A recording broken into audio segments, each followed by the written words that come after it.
Hello everyone, welcome back to the SATAMonkeys podcast. I'm your host, Earth the Fat, and today I'm joined by Bear is Swatch, or Small Boy Bear. Hello. Singular Charles. I want to be a femboy when I grow up. No, you don't. And, Ryaneeks, or Hello. Ryaneeks. Or Ryan. 4K image of Ninja. That's a 4K image of Ninja. I love how I didn't even show that in the last episode, and we still talked about it in that one. I just didn't show it at all. We have a ton of fucking topics today. And I'm realizing now that, actually, no, that's not an issue. Okay, good. It was recording both of my microphones, but luckily the audio is already split in post anyway, so that really shouldn't matter. I'm going to turn this mic volume down, and I think we're good. So our first story here is from Mac Rumors. UK backs Swatch in one more thing trademark row with Apple. Swatch is a watch company, or a Switch watchmaker. What am I saying? A Swiss watchmaker.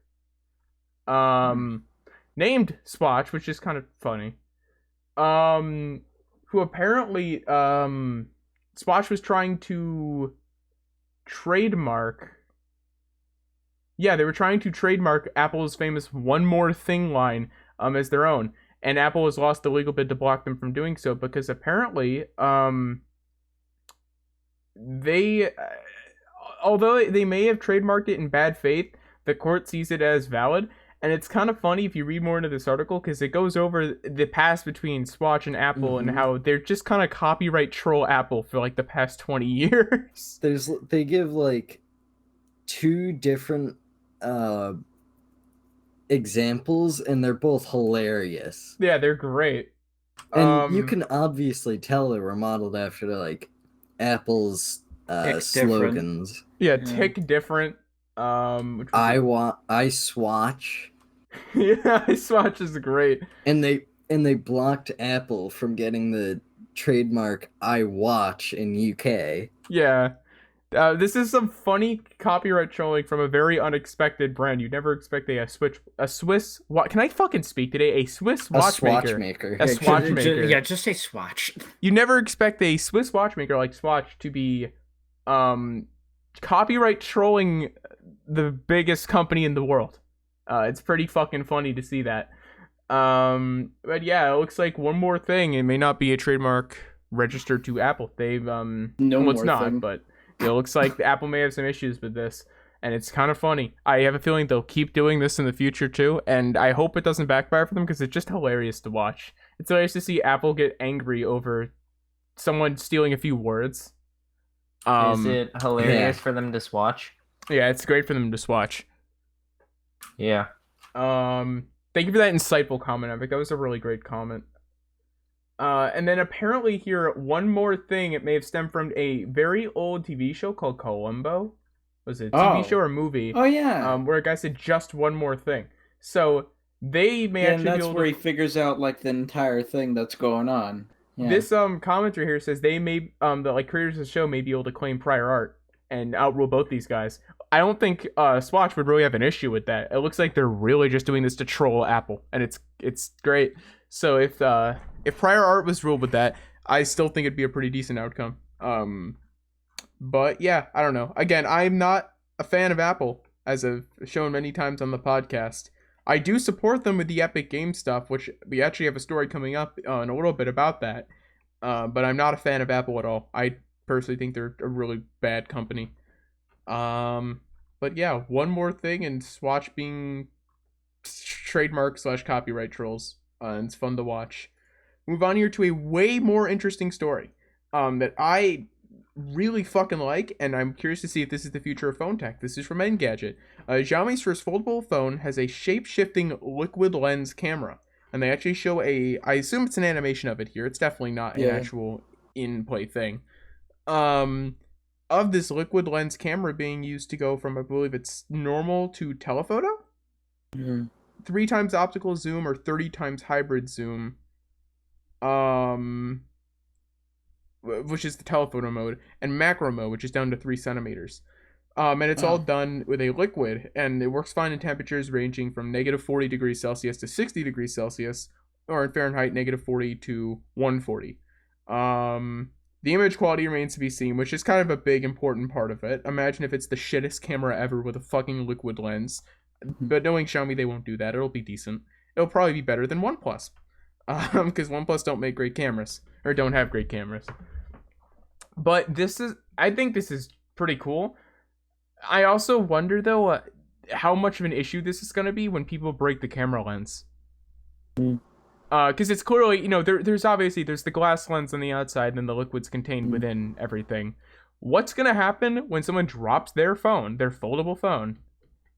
Like the lens cracks, all the liquid spills out. Yeah, but is it a tiny amount of liquid and probably not gonna like spill? It's just gonna have a drop and you can just who knows? It could be the gelatin. lens.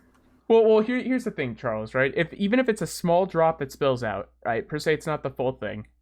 That's still gonna affect its ability to zoom and everything. Considering there's already so little of it there.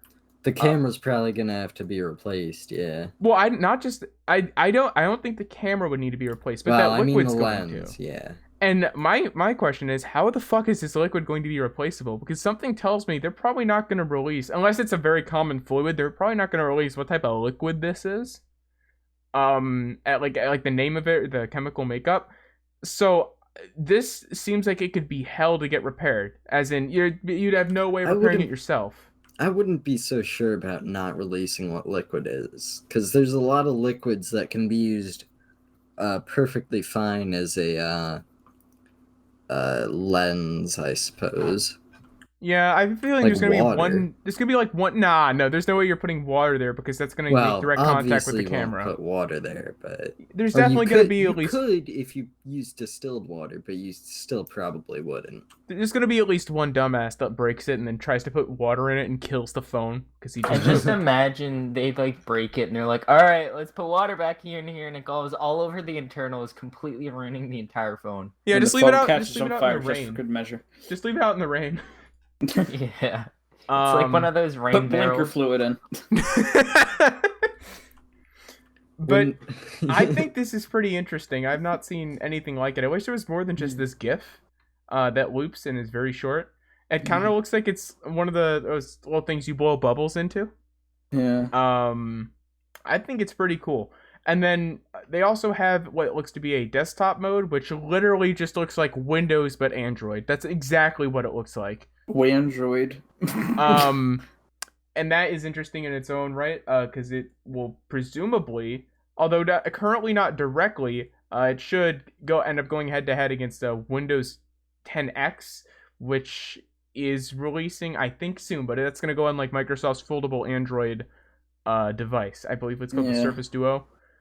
So that I guess this is its own competitor to that in a way. But like, I just want to say, I'm very, very, very interested to see how this technology will play in other things as well. Like, will this go to like traditional camera tech, or like, will this be used in the military or something like that? Like, it's a very interesting concept that I haven't seen I haven't seen this before. Well, a few things here, right? I'm fairly confident in saying this has most definitely been used in some type of like high-end camera technology before. There's no way it hasn't. This is probably for using it in a phone. probably. It's already had like a decade of miniaturization in it. Yeah. But I'm not sure. Of all things, I doubt this will have a military use solely because of the liquid factor. And when you're making something for the military, you don't want it to be fragile or have like a weak point like this. No, the military is going to want something compact. Probably not the military, but like maybe on like Mars rovers or something. The temperature changes in space would probably rule that out. I forgot about that. You need to build at that point an internal heating and cooling chamber for the camera specifically. I'm not sure how hard that would be, but it seems like a bit much for just the camera. And also, more importantly, and I learned about this in astronomy. Because I'm a fucking high school student, but we're not the only reason we have the pictures of like Earth and all the planets we do now is literally because the team at NASA just kind of decided last second that they wanted to do that. It's not something they regularly do. The only reason we get photos of Earth and stuff is because of the International Space Station, but we don't get anything else because we're not going to send like another I forget the name of the. I should remember the fucking names of the two ships that were sent out. I believe it was the Voyager 1 and 2. Yeah. We're just not going to be another mission like that. At least probably not within our lifetimes. It was a one-off thing. And we got what we needed, and we're still getting the info we needed because they're still sending back information about, where they are very faintly, and they're expected to die, I believe, in the next 10 years. But it's not, their cameras have long shut down. They don't have the stuff to read from them anymore. But even sending new cameras up there wouldn't make a lot of sense because of all the hurdles and stuff, but because we already have what we need in super high quality. That probably wouldn't ever happen. Though, at least not within our lifetimes. I can imagine it happening in a, distant future where fucking Elon Musk is the hero of Mars and we all live on Mars and shit like that, but not anytime soon. But I do wonder if Apple will adopt this or some shit, because it would not surprise me at all if Apple wanted to, say this is the newest in technology ever and make a big fucking deal out of it. Yeah. Or hey, Samsung. Yeah, hey Samsung, we're not including a charger with our phone anymore. You should follow our lead and be fucking assholes and just not include a fucking charger. I hate that. But really cool stuff from this foldable. It's got a Snapdragon 888, the bane of my existence of fucking smartphone chips, because its naming does not make any fucking sense. And it's got 16 gigs of RAM. It's basically your super high-end foldable phone. It looks like a better version of the Samsung Galaxy Fold 1.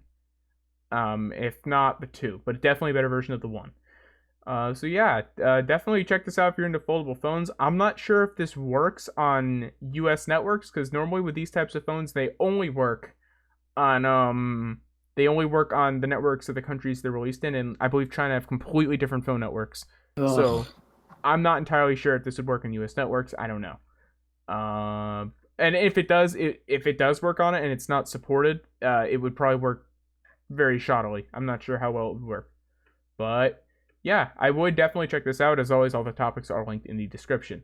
Now we'll get into the story about Epic Games and Apple that I mentioned earlier. This is from PyMNTS or PyMints, and I've never heard of them, but we may have done one story on based on their stuff before because the name's familiar. Fortnite creator Epic Games files Apple complaint with UK CMA. CMA being the Competition and Markets Authority in the UK. The first sentence here from Pyman says, Fortnite creator Epic Games has filed an official complaint with the CMA as a way to voice solidarity in the antitrust regulators' investigation into Apple, Reuters reported on Tuesday. So it wasn't even Pyman's that reported it, was Reuters. And they just kind of took that and ran with it. And this happens a lot, don't it? It does. This is essentially just Epic Games still saying that we do not like Apple and making a big deal out of the fact that they don't get 100% cut of their microtransactions on someone else's storefront, and the fact that they can't release their own competitive storefront that's officially supported by Apple. I kind of understand this in the sense that I have not seen Epic Games complain about not being able to run the Epic Game Store on an Xbox or on a PS5 or PS anything, PlayStation, you name it. I don't know what their microtransaction situation is there, but even if it's good there, that just goes to show that that's what they care about, and it's not the fact that they can't have their own store. It's more like we just want 100% of our own microtransaction money.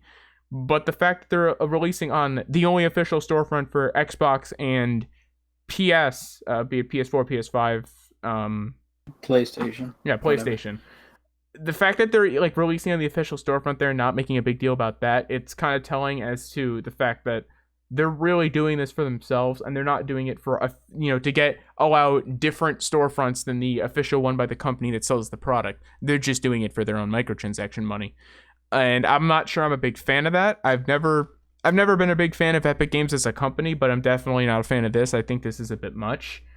And I think this has dragged on for way too long, and I'm surprised no court has told them, you're done. It's, this case is over and Apple wins. Because Apple really, honestly, to me, are still in the right. That said, I think we reported on this a week or two ago. Epic Games tried to get Steam data. They tried to ask Steam for data related to their sales figures and stuff in their case against Apple, and Steam declined, and then the court overruled Steam declining and said you have to do it. And I think Steam is going to fight it. But there's no real relation between Apple's App Store storefront and Steam storefront, especially because Steam is not the only official game storefront on PC. It's literally not. They're really, the only relation is the fact that they are storefronts that you can purchase digital products on. And also physical products, because I think you can still purchase like AirPods or something through the App Store, but that may be through the Apple Store app at this point. But there's no real relation. So Epic Games have had some success with trying to move things forward, but I honestly don't know how they have moved forward at all. But it's very interesting to see the fact that this is still an ongoing thing, and it looks like it'll probably be ongoing for the next few years, since it hasn't been shut down yet. But what do you guys think? Because my stance on it still hasn't changed. I still think Apple's completely in the right here. Epic Games trying to make ends meet because their game's dying. That's what most people think it is, yeah. I don't... They really... Again, I don't play Fortnite anymore. We've talked about this in the past, but I think Epic Games really just kind of stopped caring about their game a while ago. There was a story recently that commentary YouTuber Optimus did about how Epic Games is now telling Fortnite players who do like I believe it's called like money matches or something, where you do some type of game mode. It's like a small little bet system. You can bet like $5, $100. It's not official tournament stuff. It's just like small things, like MLG type things. It's not like a super huge tournament. It's like small money matches. Epic Games is no longer allowing them because children can participate in them, and therefore that, I guess, it's considered child gambling when it's not, because there is skill involved and it's who's better at the game. And it's also the only thing it has to do with Fortnite is the fact that they're playing the game. It's not like a money system in Fortnite itself, but they're still telling people who do that, if you do that, continue to, we will ban your account. There's no, if Call of Duty did that, as Optimus pointed out in his video, there wouldn't be a Call of Duty like community or a competitive one. So the fact that Fortnite's doing this is really pissing off players. And of course, I don't think Epic Games have changed their stance at all, because they don't care about what people say. My only question is, how would they gamble their money? Like, it's not easy for any child to like put money into that, because you have to have like PayPal or credit card or something. Yeah. It's not gambling. I don't know why they say it's gambling, or they see it as it, because it's really not gambling. It's skill based. Yeah, and I was about to say there is no odds, which is true, but I thought about the fact that most of the games are RNG based, but the wager matches are played in creative mode, and I'm pretty sure both players get the same guns. Yeah, wager matches. Thank you for correcting me on that. What I don't know. I don't understand that, but it just goes to show how out of touch Epic Games is with their community. They really don't seem to care about. And it's weird because I've went on Fortnite recently just to like look around and see what has changed, and they gave me 1,000 V-Bucks for free because I own Save the World. It doesn't make much sense. Yeah. I've thought about downloading Fortnite again to play Save the World and see if there's been any updates. But I've just not been wanting to. Because the game takes up a ton of fucking space that I just don't have. I don't care to delete shit to go do that. But the last time I did that, there was no changes to Save the World. It was like the same exact thing. I'm pretty sure they're just focusing on Battle Royale and making the gameplay as terrible as possible, but making the storyline as mediocre as possible still. I think they did say they consolidated the studios. Yeah, I'm not sure. I think the last like update for Save the World was that Christmas update, right? I don't know if that was the last update, but it was the last one I remember, and it was the last one I remember being good. Yeah. I know the last notable update. The reason why I got the V-Bucks back was something to do with like Save the World llamas that they're like, oh, I'll give you money if you bought Save the World llamas, and I never did, and I still got it. I don't know why. I think I bought Save the World llamas, but the game gave me V-Bucks because I believe when Melon bought... Because Melon bought Save the World, and they gave him like 4 or 5 keys to give to friends. I don't know if that was just a thing they did if you bought it, or if he had some type of special creator code type thing before that was an official feature. I don't really know. But I think I got like 600 V-Bucks or something for free. And I bought a few of those llamas. So I probably should have V-Bucks back, but I haven't even logged into my account in so long. I don't know. At most I think I spent $5 on the game, and I honestly don't care to get that back. That's a whatever purchase. That's an I chose to do that because whatever purchase. So I don't care if I get that back or not. But I probably have V-Bucks like waiting to be given back to me or something, but I just don't care to do that at all. My brother probably got a ton back because my brother spent a fucking small fortune on that game. But yeah, no, I've not been into Fortnite for a while, and I don't know if Save the World is still... It was never thriving, but I don't know if it's still even doing well or has a player base. I just remember it was fun, and it was fun to troll friends in from time to time. But other than that, and the winter map was pretty cool. But that was good memories. I know my friend would always play it all the time because there's a really easy way to grind V-Bucks, and then they like made it a lot harder to get V-Bucks, and then I don't think that really contributed to the death of it, but at the same time, I think it drove a lot of people away from either buying it or playing it in general. I remember Melon telling me that they nerfed something to get V-Bucks. Yeah. And it sucked. But that was like way after he told me about it like 3 months after it happened. Because I was just asking him like, what the hell, like how did this become a thing? But yeah, I don't know. I think Apple's ultimately going to win this case. I'm almost willing to bet like actual money that Apple would win. But it's way too early to tell. I'd give it 3 more months, and then at that point I'll probably have my first sure bet of whether Apple will win this case or not. But I still think at this point Apple's probably going to win. But yeah, we will move on here. I need to stop fucking saying I've said this in the other podcast. It's great. It's so great. It's so cool. The goddamn This next story here is from Android Police. See, I didn't say that time. Verizon. I almost just said it as I said Verizon. This next story is from Android Police. Verizon reveals the shutdown date for its 3G CDMA network. Phones and other 3G devices will lose connection at the end of next year. This is kind of big because what the people who own older flip phones who've just not wanted to switch are actually going to need to upgrade now.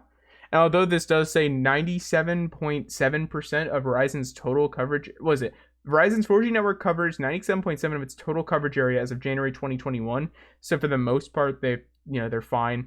They're definitely there's that 2.3% that are affected, it's very unfortunate for those 2.3%. And then also for anyone who's not upgraded to a phone that has 4G network coverage or a 4G network access. But that said, although it sucks to me because I'm the type of person who will who would want to one day go reconnect a 3G phone just to relive it for a day. Who is this realistically affecting besides that?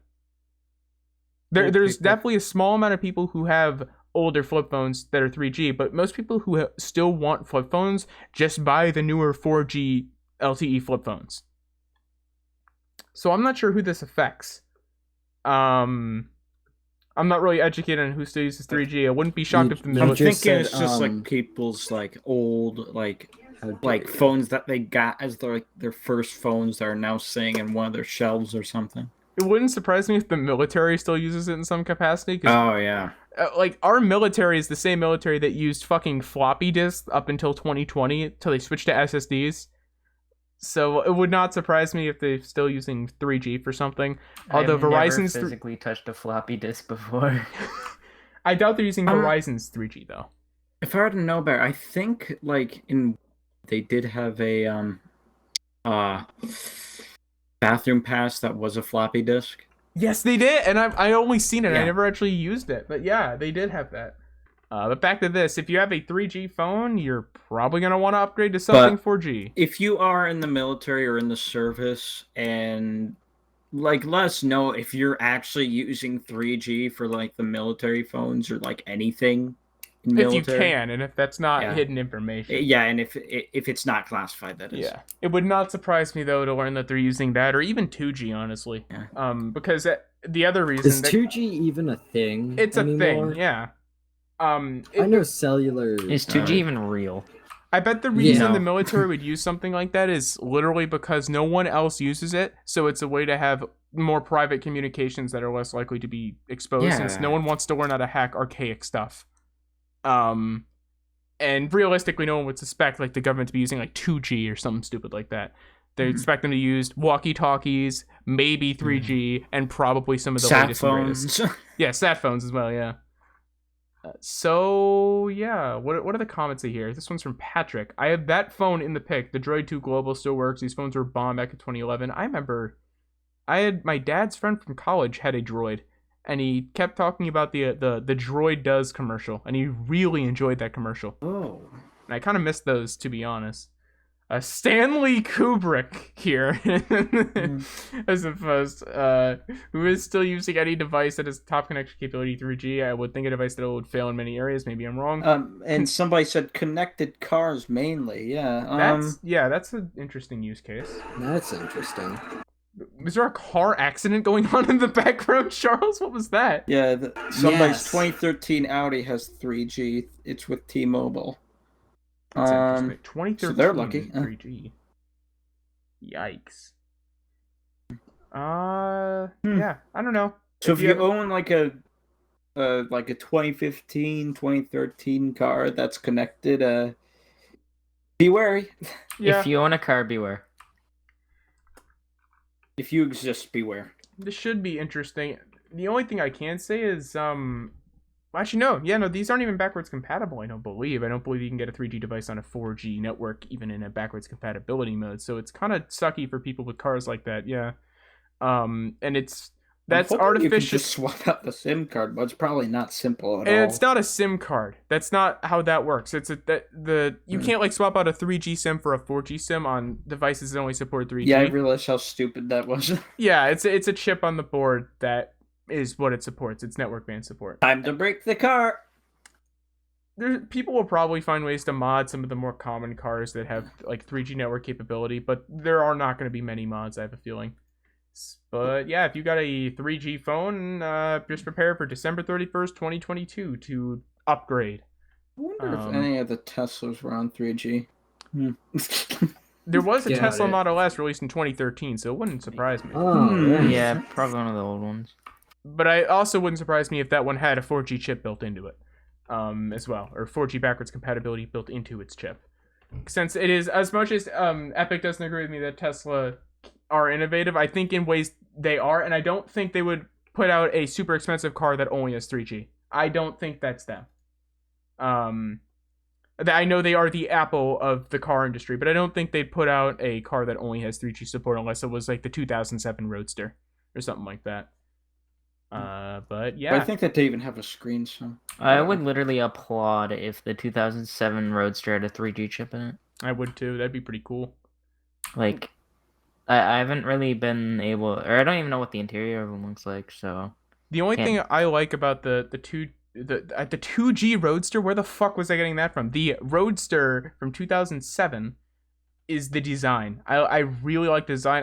It's not a great electric car because it's an early electric car, so it just doesn't have a lot of miles. It's not amazing, but it looks really fucking cool. Even for wasn't it on a Lotus chassis? I don't know. All I know is I that think it kind of was. I think the same one that Elon Musk was shown driving around in like a promo for it is the same one that went to space. I'm not sure. I'd have to. Where did that even go? They just sent it into space. Yeah, and then it crashed down, I think, in like some third world country. I don't know. I never heard that. I'm not even sure if that's true. But yeah. What goes up must come down, because I think it was that far away from it went into space. I don't think that's necessarily true. I thought they sent it into orbit. They sent it into if space. It's a low orbit, then it'll probably come down.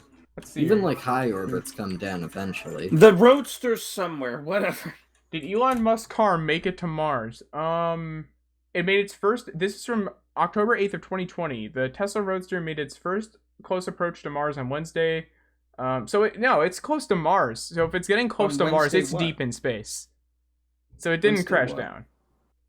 Wednesday what? Like what year? Well, this is October 8th, 2020. But if it's making it close to Mars, it has no reason to circle back around to Earth and crash down into a third world country. It's probably just destined to... It's either going to crash into Mars or it's destined to just kind of fly away and it's gone.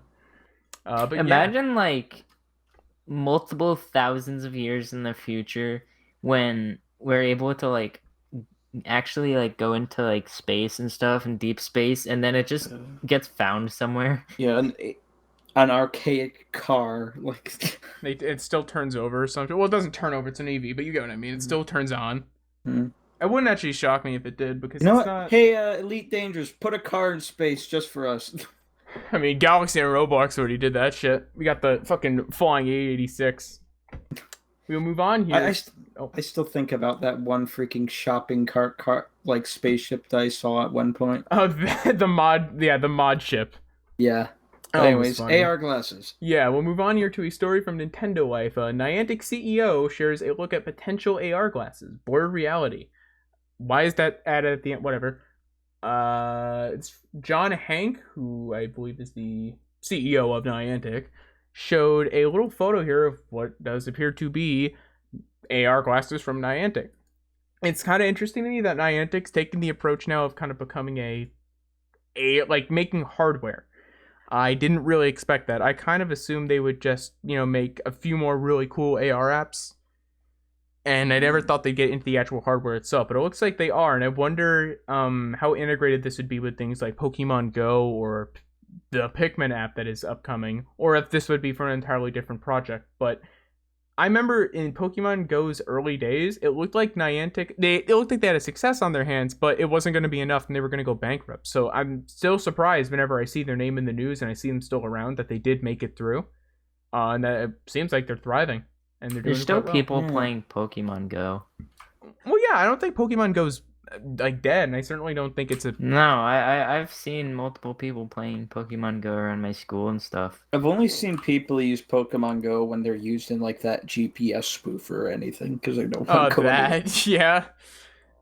I tried to get into it. I think I've talked about this before. When I first got into it, I was in the mall with Zaire. He had just gotten like fucking 8 tacos from Taco Bell to take home. We saw some movie or something. I think it might have been Infinity War, or some film in between Black Panther and Infinity War. It may have been Infinity War, but it wasn't Black Panther.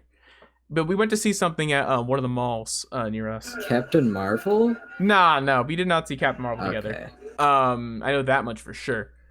But we went to see a movie, and I couldn't get it to download it on my my Asus Zenfone 2e, which is an awful phone. It's way out of date now, so you can't recommend buying it. It sucks. It was a cheap like $60 phone that my dad got, thinking it was great Android, and I don't know where he got that idea.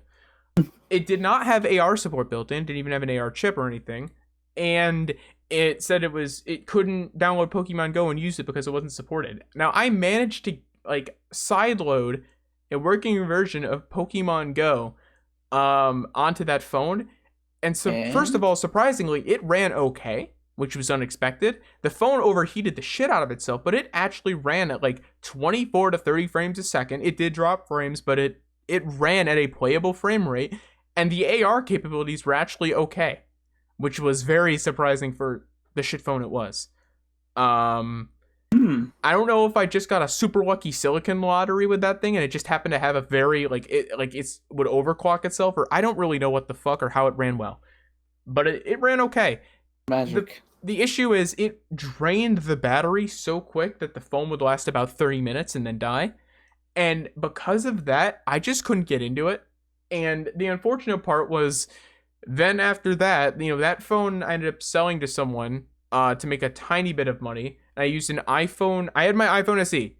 That died, and I never got into Pokemon Go on that just because I never did. Then I went to an iPhone 4, or 4S, I forget which one it was. That obviously can't even support Pokemon Go. And then I got my OnePlus 5T, and by that point, Pokemon Go, it wasn't dead. It's never been dead, but it definitely wasn't super popular. Not everyone was talking about it. It wasn't the type of thing you could walk up to a friend group and, all play something together or do something together, show people stuff. So I just never got into it. And I kind of regret, in a way, I regret not getting a newer phone sooner than that. / I regret not getting it on my iPhone SE. I don't know why the fuck I didn't. But at the same time, that first experience, I think, put like a very bad taste in my mouth as to what the game was, because I was only ever able to play for like 30 minutes, and that mall I was in had like nothing. There was no Pokemon to get at all. My my backyard and shit in my room, nothing. And there wasn't a lot near me that had anything, because most of where I live isn't mapped out on Google Maps or any type of mapping stuff. Like the woods near me are not mapped out. You'd think you could go into the woods and find some like cool like tree Pokemon or some shit. No, there's nothing You just there. get lost. Yeah. I think there was randomly generated stuff because that's normal for that game, but there wasn't anything specific or rare because there just never was, because nothing was mapped. Even the mall I was in, although on Google Maps it was fully mapped out, Pokemon Go for some reason didn't properly map it out, so there's never anything. It was very weird, and I think that put a bad taste in my mouth, and I regret not playing it. So I may end up picking up this Pikmin app that's coming out. I've never played a Pikmin game, ever. Despite the fact that I owned a Wii U, and that was one of the big killer apps on the Wii U, if you can call anything on the Wii U a killer app. But I may end up trying it, and these AR glasses seem interesting. I just don't know, with how big VR is getting, I wonder how AR is going to fit in, because most people, I think, assume that at some point AR is going to merge and become a option for most VR headsets in the distant future, and it's not going to be separate. So releasing an AR only headset is definitely, at this point in time, seems like a good idea, but I'm not sure in 10 years time if that's going to be something that exists, or if we're just going to have like the Quest 20 and it's going to have both AR and VR built in, which would not surprise me. There's also things to note, like Valve's recent patent for a new VR system where all of the internals, except for obviously, the screens in the front and everything, are in the back, both for counterweight performance, as well as making the front of the headset very, very light and like glasses. And that makes me wonder if it can be that light, and these Niantics are that light with their AR stuff, and you can bend your head forward without something jutting out of your face, if AR would be included in that. Making these kind of obsolete. But at the same time, no one's going to wear like a Valve Index 2 around outside. But I don't know anyone who's going to wear Niantic AR glasses around outside either. Unless you can put... No, go ahead. I'm just going to be honest. I really hope this like kind of tech becomes mainstream. It probably won't, but like I have glasses, and I like one of the dreams I have is like to have like an overlay, at least like a little overlay for like data on one of my lenses. So like Google Glass was trying to do. Yeah, but it actually works properly. Yeah, that's something I've wanted to see too. It's something that's very hard to do, especially for prescription lenses, because it has to work around that. I have a feeling I might at least need to get like surgery on one of my eyes. When it becomes a big piece of technology and it works, that'll be the next step. It's getting it to work on prescription lenses, and it will probably work. You'll probably have to dial in manually into some software what type of lenses you have to get it to function. I see that becoming a thing. I just don't know when, and it's probably going to be very weird for at least the first 5 years of its existence. Just kind of how the Vive was very weird and its own thing for about 5 years until the Index came out, and then the Quest 2 stormed everything. Yeah, probably when we're in our 50s, it will probably be mainstream. Yeah. It's very interesting to see AR and VR develop, though, especially alongside each other and not, like, together. Because for a little bit there, in about 2017, they were kind of grouped together as being like a package, as in something you'd find AR in a VR device, and not the opposite, or find an AR-only device. But it looks like now we've kind of separated a bit. It should be interesting. It should be very interesting to see if an AR-only device, more importantly glasses like that, become mainstream, and how they're worn. If they're trying to convince people to wear them in public, because people wearing one of the big fears of people wearing Google Glass in public, and the reason it never blew up, was people thought you could like spy on other people and secretly record them. And the worst part is you technically could. So it turned a lot of people off to that.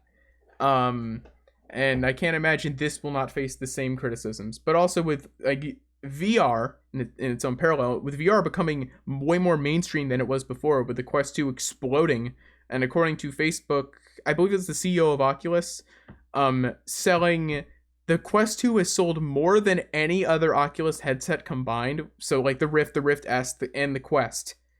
And I think there was one other one in there, because they showed like 5. So, but the Oculus Go. All of them combined have sold less than the Quest 2. So with VR becoming super mainstream, I wonder if VR, like the Quest 3, will integrate AR. And I wonder how mainstream AR will become. But I don't really know. I just find it interesting that Niantic, who've historically been a software company and kind of just working for Nintendo only, are now working on AR glasses. But I also wonder if they'll be licensed by Nintendo. I wonder if Nintendo's doing the manufacturing. In which case we'll probably get AR drift or something stupid like that. I don't know why Nintendo hasn't fixed that and just like formally recalled that shit. Xbox had to suck it up and do it with the 360. There's no reason Nintendo can't do it with their controllers. It's one of the best selling consoles of all time, but that's a rant for another time.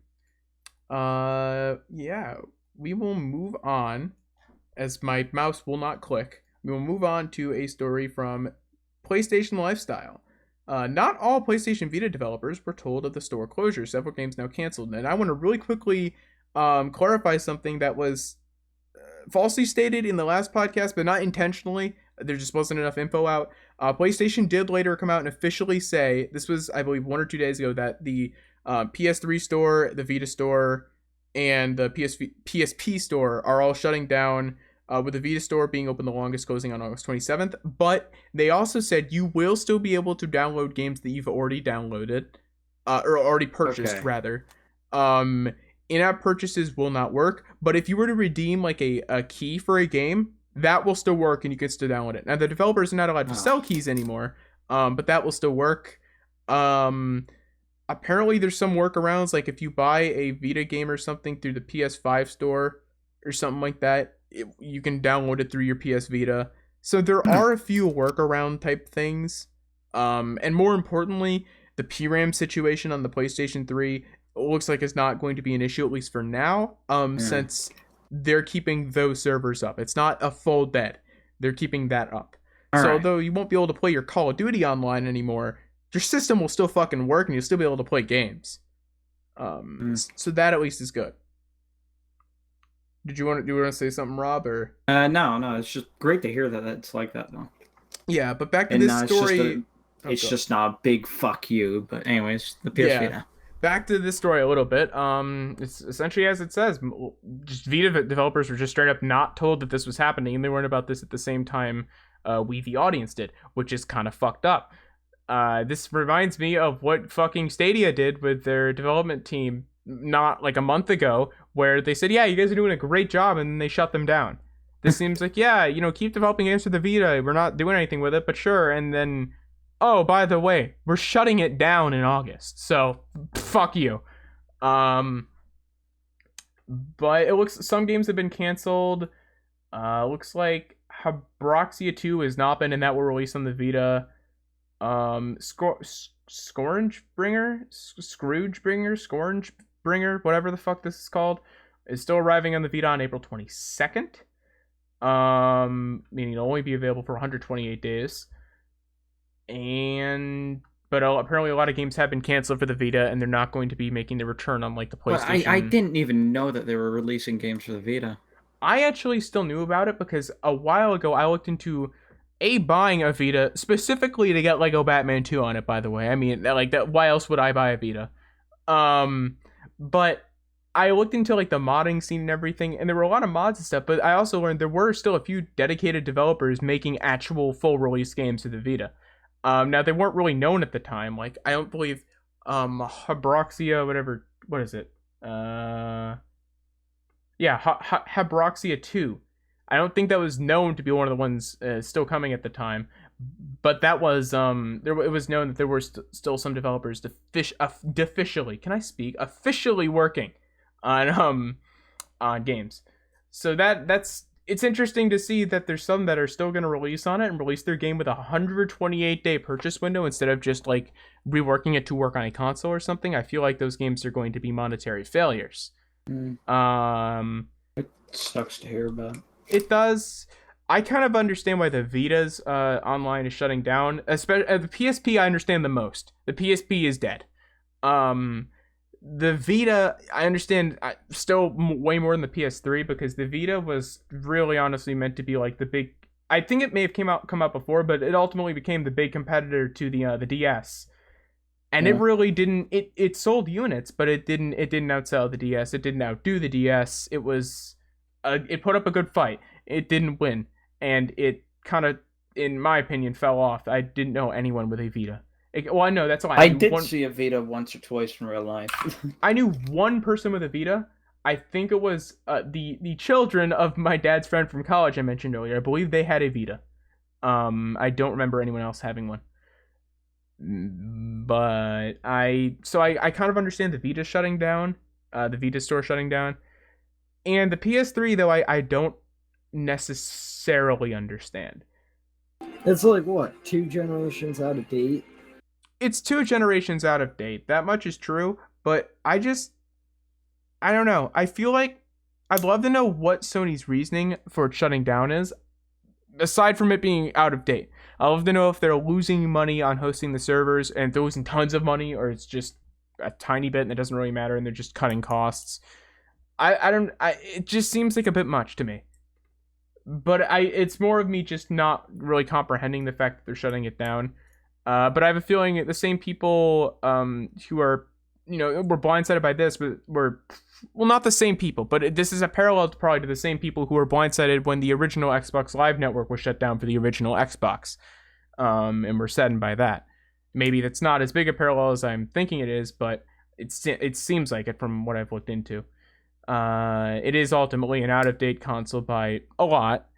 I guess what's most surprising to me is I can understand if Microsoft were to shut down Xbox Live for the 360, because you can play a ton of 360 games with multiplayer on the Xbox One. You can't play PS3 games on any new system. You can only play them on the PS3. And there have been re-releases like Last of Us remastered for PS4, which is backwards compatible with PS5, but not every game's been remastered, and none of them, I believe, are backwards compatible at all with the PS4 or PS5. So at that point, I guess that's what surprises me more than anything, is the fact that they're just allowing that to happen. They're shutting it down and they haven't made it backwards compatible or tried. I understand from what Mom said in the last podcast that it is incredibly difficult to emulate the PS3, but for that reason alone, you'd think that they wouldn't be shutting it down. But it's surprising to me that they are. But I don't know. So I still probably should look into buying some stuff on the PS3 store before it shuts down, but I don't have a lot to buy. The top comment says these developers are foolish for making games on the platform in 2021. I get that we're supposed to be furious at Sony, but this is ridiculous. I'm not getting upset that these nobody developers are making nothing of note will finally have to abandon the derelict house they're playing in. That's a little much, but I get his point that I don't know why developers are still making games for it. I could understand if it was a one developer team as a passion project, but to something that's going to release and get published onto the store, which is by Sony, I don't know why you're still doing that. Yeah, can't the PS4 emulate Vita though? Because I know Sony sold a standalone Vita. I think you could I think you could play your Vita on your PS4. Sony sold a PlayStation Vita set-top box. It was a small little box that you plugged into something that could play Vita games on a TV. And I wonder if that means that'll be shut down. Like a that Switch? Released... No, not a Switch. It wasn't dockable. It was just a little... picture a Fire TV cube, but it's a Vita. But you plug can it in your connect TV. to it. No, you don't connect to it. You just play it on your TV. And you plug in a PS4 controller to it, and you play it on your TV. I think that released in 2016 or 2017. So I wonder if that's going to shut down, or if that that store, or if they're still going to run that. But if they're saying the Vita store shutting down, I'm assuming it's the same Vita store as that. So that's probably shutting down too. So those people got shafted hard with that purchase. It's like they just bought that, I believe, and they're not really going to be able to use it for much longer properly. But rip PS3 essentially, and the Vita. I'm not gonna say rip PSP. It was already dead. It was already dead. But yeah, we'll move on to our next story here. From ARS Technica, hackers backdoor PHP source code after breaching internal Git server. Now I don't get this one. But it says your code gave code execution powers to anyone who knew the secret password Zerodium. I actually read through this a couple times now. I don't exactly understand it. But I've never gotten PHP to begin with. I just thought this was pretty big. Since PHP, I remember reading into a while ago to look into some exploits for Me trying to look into like Audius to see if we could crack into it. PHP is really fucking hard to breach. It's not something easy to breach. So the fact that there was a breach in it is pretty interesting, but that's all I got from this article. I genuinely don't understand this. This all went over my head. I would have loved to have Mom come on and explain this one, because he probably knows more about it than I do, and he said he's not even like a like primary coder. But I don't really understand this one, other than I know PHP was really hard to crack, so that makes this decently interesting on its own. Okay, no one has anything else to say. I don't really I know have what to no say clue about what it. this is. I know it's a big deal, because any site with PHP code apparently could be breached, I guess. There's a thing here that says, read more. If you installed Pair PHP in the last 6 months, you may be infected. Well, no, is this a different article or related to this? This is a different article from 2019. Why is this linked, IRS Technica? What the fuck? Okay, sorry, disregard that comment. It does say PHP runs on an estimated 80% of websites. There are no reports of websites incorporating the malicious changes in their production environments. So from just going off of what this looks like, someone figured out how to get into the Git server. They changed the code to run something malicious and pushed it as a comment update. And someone caught it, and then they reverted it, and no one seemed to update to this comment because it was so small anyways, but also it was obvious it was awful. But yeah, that looks like all it was. Just going off of what I can see and understand. So if someone wants to read more into this, we'll leave this in the comments, because you'll probably understand it better than we do. Despite the fact we run a tech podcast, we don't understand like coding and shit like this at all. But yeah, move on here to a. That's just a theory. Move on here to a game theory. Before we move on, I'm going to insert myself like Zaire. I just went to the bathroom. Wow, thank you for that information. I really needed that, Epic. That was so good. That was so good. Sorry, we needed some Zaire fill-in. Yeah, we need Zaire joining and saying he needs to poop. Yeah. This next story is from PC Gamer. Kingdom Hearts PC save files are tucked inside cute PNG images because, of course, they are. And they are. And it's actually really fucking weird to see that. Wow, why was the video removed by the uploader? That sucks. I watched it last night. But that's essentially what it is. They've stored the metadata for your save in a PNG, which I have a feeling if someone like goes for whatever reason, if someone goes to search through all their like PNG files and they like delete shit they don't understand what it is, someone's gonna accidentally delete their full fucking save to the game. I can imagine that happening, but there are very few games that do this type of thing, putting metadata in a PNG. I know there are a few. Spore, it says right here, back in 2008. Yeah. It's an interesting way of doing it, but I understand why it's not done, because it could easily be taken as... First of all, I can imagine an antivirus picking it up as something nefarious, seeing a PNG with a bunch of fucking metadata in it that doesn't add to the image itself. I could see an antivirus picking it up as a virus and saying, delete this now. And I could also just see it as, in general, being sus to have like a 6 meg, really low resolution PNG. Wondering if you could edit like the PNG and it wouldn't screw with your save, so you could have some stupid fucking image as you save. In the video, the guy did open it up in a hex editor and was able to look at all the hex code. I assume he would have been able to edit it. So you probably could realistically do that. And I know there are programs for other games. I forget what game. There are programs for other games that actually allow you to pin an image to a specific bit of metadata or change an image related to it, like a image with saved metadata in it. There are programs that do that. So I think you probably could, although I don't know how well it would play with this specific game, but I'm assuming it would play all right. I'm assuming the image part is sectioned off as its own thing. So it most likely wouldn't be that hard to change. But it's cool to see. I do wonder what would happen if you tried to load in like a PNG with a bunch of random ass metadata, and to see if the game would corrupt, or if it just say like you cannot load your save, etc. Imagine it crashes your entire computer. I doubt that would be a bit extreme. I think they wouldn't ship out the game if it did that. Well, no, I can definitely imagine someone editing it to get some type of like end game level trigger before like at the start of the game, and it crashing the game. and permanently crashing the game, and you have to reinstall it. I can imagine that happening for sure, but I can't imagine it crashing your whole computer, or anything like that. Speedrun strat. Edit the metadata. Yeah, that'd definitely be valid. I'd love to see a speedrun of someone just quickly opening Notepad++ and then editing like the hex code in the save and then opening up the game. Yeah, Kingdom Hearts crash any percent. They start a new save, Alt F4 the game, open up Notepad++, drag the photo in, just start tapping away, changing shit, open it back up there at the end of the game. That'd be the dumbest speedrun ever. But this is pretty cool. It'd also be hilarious, like. Oh, it would. It'd be like that fucking guy who did the fucking Robin speedrun in the Teen Titans Go Robin speedrun, the Shake My Booty speedrun. Oh yeah. I can imagine him doing something like that. Yeah, I can imagine something like that happen. But yeah. With loud key presses. That's just a theory. A game theory. Perfectly insane. Was this planned? Yeah, was this planned? Nope. That was perfect. Yeah, this is a cool article. I wish the video was still there. Don't know why the guy removed it, or maybe he got a complaint from Squeenix. I don't know. Pretty cool stuff.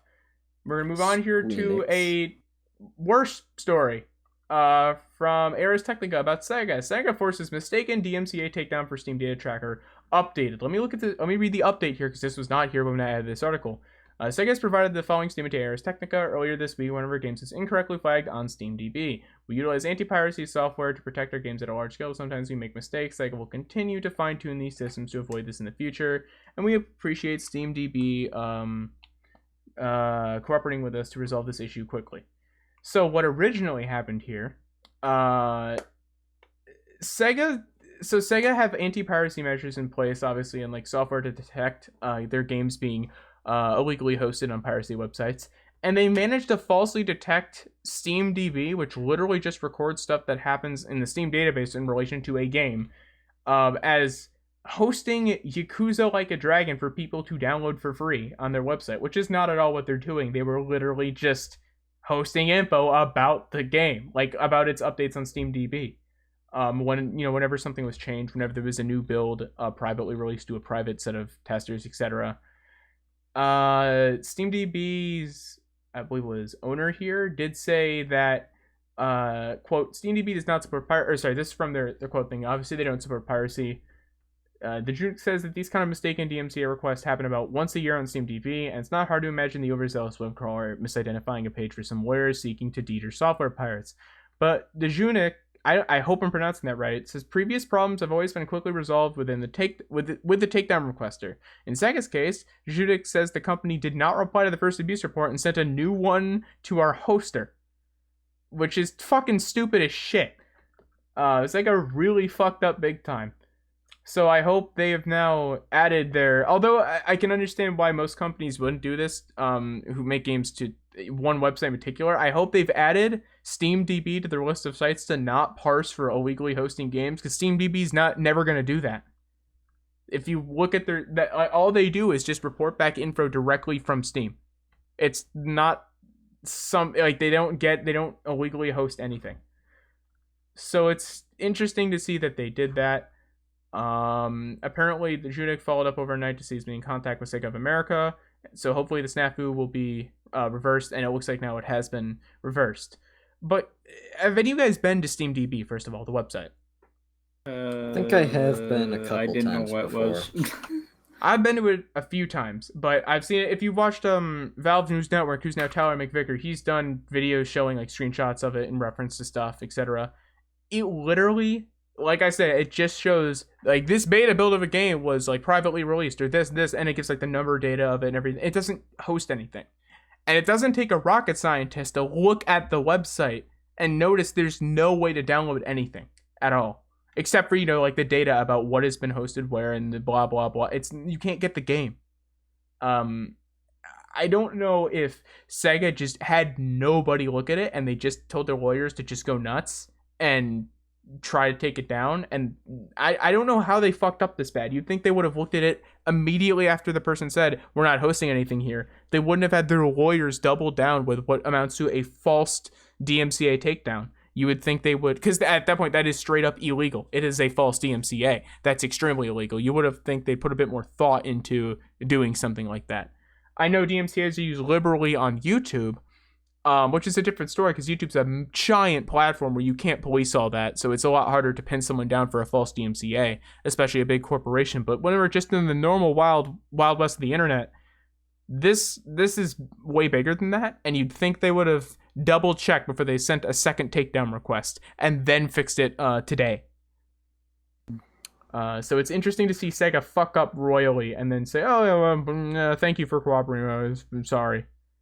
They made a mistake. It doesn't even say they were sorry. So I don't know. I feel bad for Pavel Dejunik. I hope I'm pronouncing that right. That sounds like a Russian name, isn't it? Pavel's also the name of the guy in the Kasaka in GTA. It is Russian. So is it Zhundik? Capitan. Is it Zhundik then or Dejundik? I don't know which. It's probably Zhundik, and I said it wrong the whole time.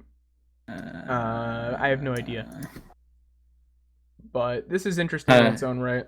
I think Dejundik might be safe to say. Dejundik, all right. But it's a good thing that it's back up now. Hopefully SteamDB. It said they get about like one of these a year, so hopefully this is their one this year. And hopefully Sega don't do it again, because they now know that they don't host anything on this site. It's like if like Internet Archive, although it's a worse example because they do archive data and that could be seen as like, keeping copyrighted material publicly hosted. It's like if you try to send a DMCA takedown to the entirety of Internet Archive for hosting like data in relation to the amount of streams on SoundCloud in a month, and then not realizing that it's not like they're hosting like a copyrighted song. It's as if that happened. It's a database. It's not something. It's a database of textual information. It's definitely not a database of games or anything necessarily illegal. I'm realizing now how bad of an example Internet Archive is, but Internet Archive is also government backed to a degree, so they have way less problems with stuff like that because they are government backed to just be backing everything on the internet up. Yeah. It's a good thing it's fixed. I hope it doesn't happen again though. Move on here to a story from IGN, which is probably the weakest one we have because I don't even know what Ninja Gaiden is. But Ninja Gaiden 1 and 2, Ninja Gaiden 1 and 2's code has been lost, so don't expect a Ninja Gaiden Black remaster. Apparently there was some type of the Ninja Gaiden Master Collection, which included the Sigma editions. I don't know what the fuck that is. Has anyone here played Ninja Gaiden? No. Nope. Like I've said, I've only heard the name tossed around. Yeah, I think it isn't the same. Never heard of it. I think it's the same ninja character from Dead or Alive. Fortnite Ninja? No, not Fortnite Ninja. I think it's the same character from the Dead or Alive series because it's like the same design. I'm pretty sure it is, but I really don't know. I have never played this. It always sucks to see when source code is lost. A lot of the time it does actually end up getting scrapped. I know what is presumed to be the case with Transformers War for Cybertron and Transformers Fall of Cybertron from I forget the studio name, but they made the Deadpool game as well. Under Activision, those games were published, and Activision had to deal with Hasbro to use the Transformers license. Since that wasn't renewed in 2018 when it was due to be renewed, games that were just released, like Transformers Devastation, got pulled, and older games like Transformers War for Cybertron, Fall of Cybertron got pulled, and I believe the specific like contract dates for stuff ended sometime last year or late 2019, where Activision could no longer legally hold on to the code, the source code, so they had to delete it, and it is now presumed to be completely lost to time. Not lost to time, rather just deleted straight up, because their contract ran out and they didn't want to renew their license. And the developers, it was High Moon Studios, and they did not release the source code. So it always sucks to see when the source code of a game, like a classic game, is lost. Because I know the Ninja Gaiden series, I have heard of it, and I know it was big. I believe on the original Xbox and Xbox 360. It kind of fucking sucks that the original source code's lost, which means there will never be a Ninja Gaiden 1-2 remaster unless people are able to reverse engineer the original game code, or if something's found. it just kind of blows. So I do hope they maybe find something at some point, like a part of the code or something they can rebuild from. It'd be interesting to see and very cool overall, even if I've never played any of the games. It just sucks when the source code to something is lost. Now, we are going a bit over time, and Charles said that we may end up going to 2 hours, and I don't want that to happen, so we're going to blaze through some of these here. Our next story is from Engadget. PAX East is canceled, which isn't actually true, by the way. It's not. It's happening online. Online event planned for July. I don't know why they say it's canceled, because it's not. PAX East is happening online, but it's not happening in person, but it's not canceled. Thanks, Engadget. Yeah, but this is essentially what it says, and this article is literally like less than a page long. PAX East is now happening online because a few companies pulled out due to COVID, and they don't want to, at that point, companies are going to start pulling out. It makes more sense to do it online. This is what E3 did last year as well, and I think they are doing this year. Although E3 is in a much dire position where they may shut down, whereas PAX is, I think, doing fine. Yeah. That's basically it though for this one, so we're gonna move on to a fucking funny article from Bitcoin News or news.bitcoin.com. YouTuber builds a Bitcoin miner out of a 31-year-old Nintendo Game Boy. How? This was actually covered on Tech Quickie, I believe it's called. Linus Tech Tips is little like 10-minute segment channel. Yeah, some dude made a fucking Game Boy Bitcoin miner. It mines at, it says here, 0.8 hashes? That's its hash rate? Well, what does that translate into? About 1 Bitcoin every 10,000 years? It actually says that here that a single Bitcoin would take a few quadrillion years to mine, leveraging the classic Game Boy. Nice. So not 10,000, sadly. Like, totally worth it. I mean... Nice. You'd only have to wait 10,000 years to make 10 cents. Yeah. Something like that. Something stupid. I actually want to figure out how long it would take to pay off the original price of the Game Boy with mining Bitcoin. A block, whatever it is. Charles, I didn't hear what you said because Epic was talking. I don't know enough about Bitcoin to say. It's you only get rewarded once you actually finish the calculation, and you get rewarded a large amount of Bitcoins. I don't know how many though. I don't think that. No, I think when you're mining Bitcoin, you get what you mine. Yeah, but that's only if you join some sort of group that mines. It's hard to explain. I tried mining once, and that's how it was for me. I'd have to check with my crypto friends. I don't think that's necessarily true. I don't think it's common to mine a little bit of it as one person, but I think you can. I don't believe you have to be in a group, and I don't believe it's just once you get one full one or something like that. This is I don't know why you'd make this other than a passion project or something to blow up on YouTube, but if that was the case, it did work. It's pretty interesting to see. And that's really all I can say is that it's interesting. It's never going to be useful. It is cool that the Game Boy can even provide a hash rate of above 0.0001, because that's what I would have figured. It's called a mining pool, I think. This is interesting though. So yeah, I can't even say go grab your Game Boys and start mining, because don't. It's stupid, but it's cool to see it become a thing, I guess. I would say that the Game Boy has a renewed purpose, but it really doesn't. This is just a kind of funny purpose to deal with it. I just copied and pasted that from the Google search result into podcast chat. That's fine. I'll check with my crypto friends later though, because they'll know more than just a Google search. We'll move on here to a story from uploadvr.com. Facebook said Beat Saber saved the Oculus Quest. So this article, without going into a ton of detail, because there's not even a ton of detail provided, originally the Quest 2 apparently had some big tracking issues with its controllers, and the Beat Saber team, who were working closely with Facebook until they were bought by Facebook, and I believe subsequently did help with the design of the Quest 2 controllers, as it states, They provided that feedback to the Oculus team, saying that the tracking is really not. It's just not working well. It's not helpful, and the Oculus team went and figured out a process of fixing the tracking, basing it off of tracking differences between the Rift and then the Rift S, and then differences between the Rift S and the Quest. I think /Quest 2. I don't remember if it talks about the Quest or Quest 2 here.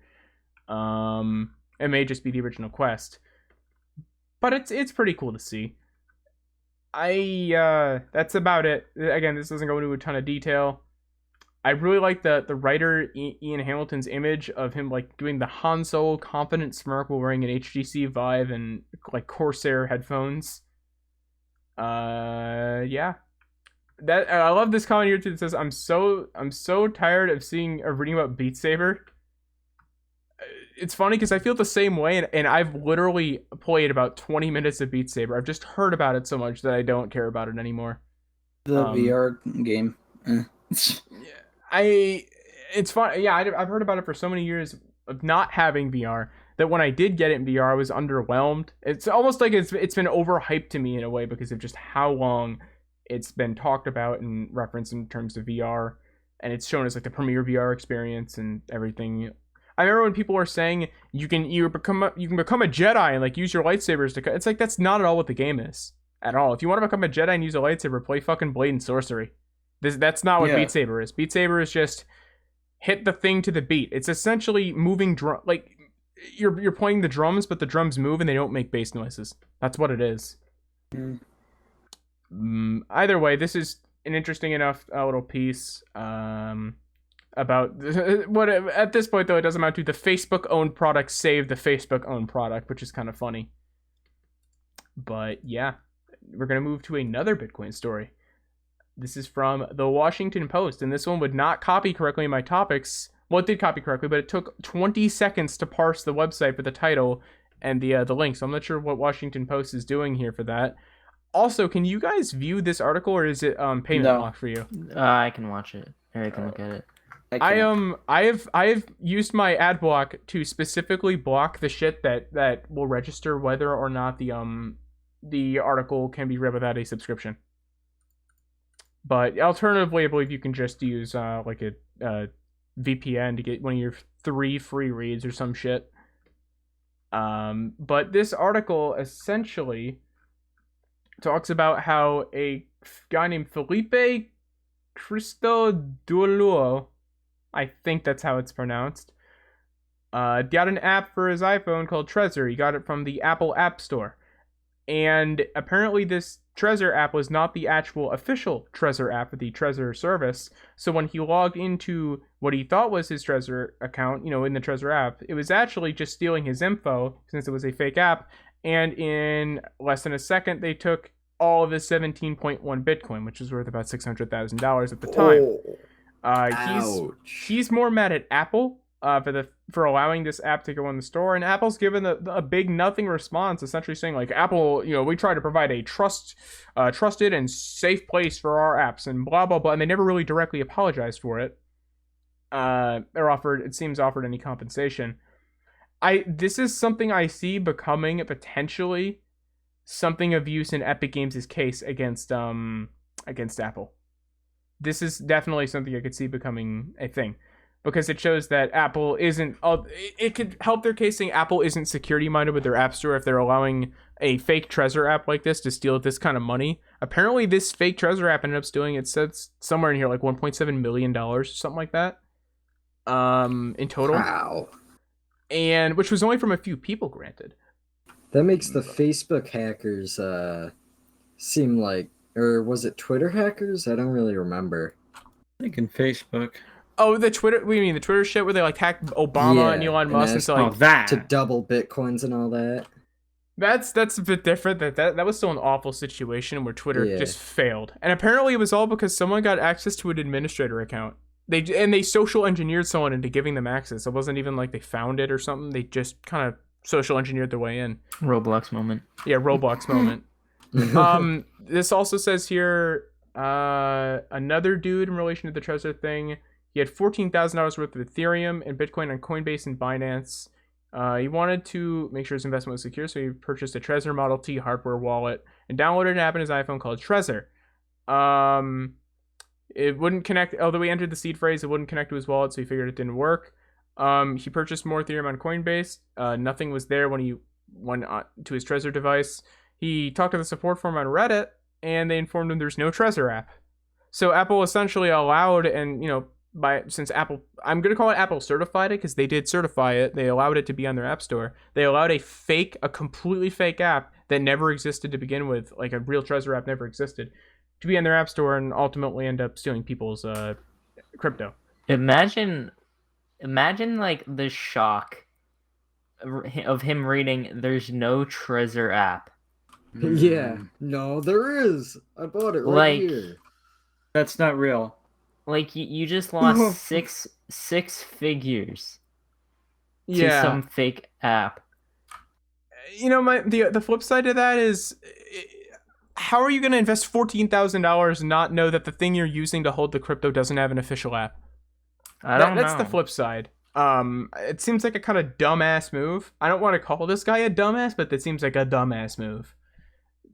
But at the same time, though, if you're buying something like a hardware wallet like that, and you're spending that kind of money, I guess you could go off of the assumption that it would have an app or something like that to check things with.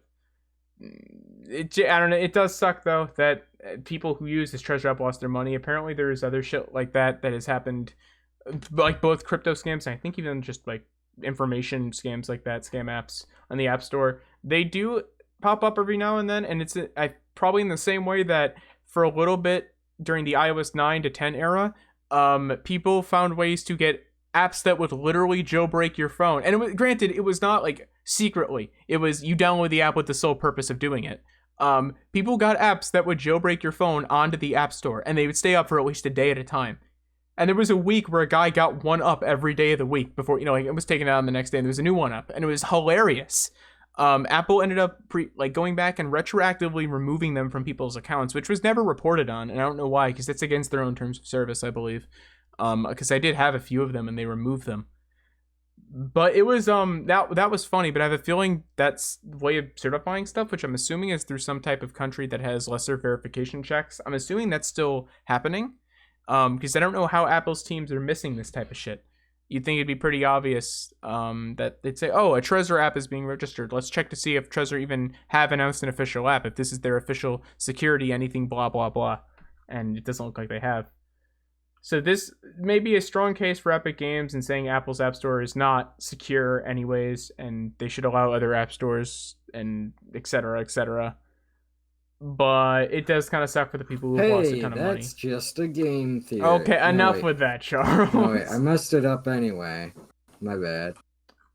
But yeah, that's this story. And we'll move on to our final story, which was added last second. Rob, you can take this one since you added it here.